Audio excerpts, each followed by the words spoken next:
কেমন আছেন আপনারা? ভালো আছেন আপনারা? আমি সবসময় জরুরি ভাইদের উদ্দেশ্যে মেসেজ ড্রপ করে থাকি, তো আজকেও আমি তার ব্যতিক্রম করবো না। আমি যুবকদের উদ্দেশ্যে কথা বলবো। তো আপনারা কি সবাই রেডি? তো শুরুতে তাকবীর হয়ে যাক, কি বলেন? ওকে, তাকবীর দেওয়ার জন্য রেডি সবাই? ওকে, লেটস গেট স্টার্টেড। লিল্লাহি তাকবীর।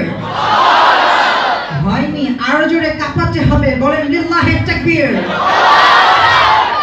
ওকে, আমি একবার এক বৃষ্টি ভেজা বিকেলে 20 তলা বিশিষ্ট একটি ভবনের টপ ফ্লোরে বসে একটি কবিতা লিখছিলাম।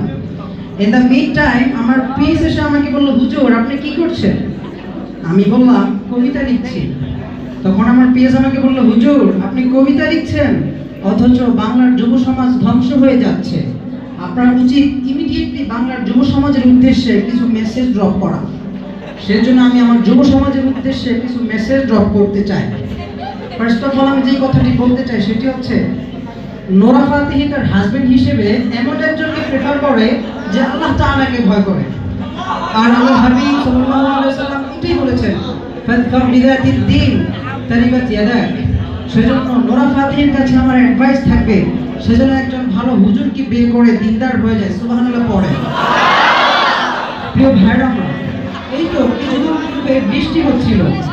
এই বৃষ্টির দিনে, বৃষ্টির রাতে একা একা রাতে ঘুমানোর কাছে কত কষ্টের, এটা একমাত্র সিঙ্গেলরাই বুঝবে। এক একটা বৃষ্টির ফোঁটা সিঙ্গেলদের অন্তরে বুলেটের মতো গিয়ে আঘাত করে। ভাইরা আমার, মেয়েরা আমাকে অনেক পছন্দ করে, অনেক লাইক করে, কারণ আমি অনেক রোম্যান্টিক। আমি তাদেরকে সবসময় রেসপেক্ট করে কথা বলি, আমি কখনোই তাদেরকে ইগনোর করি না। সুবহানাল্লাহ পড়ে।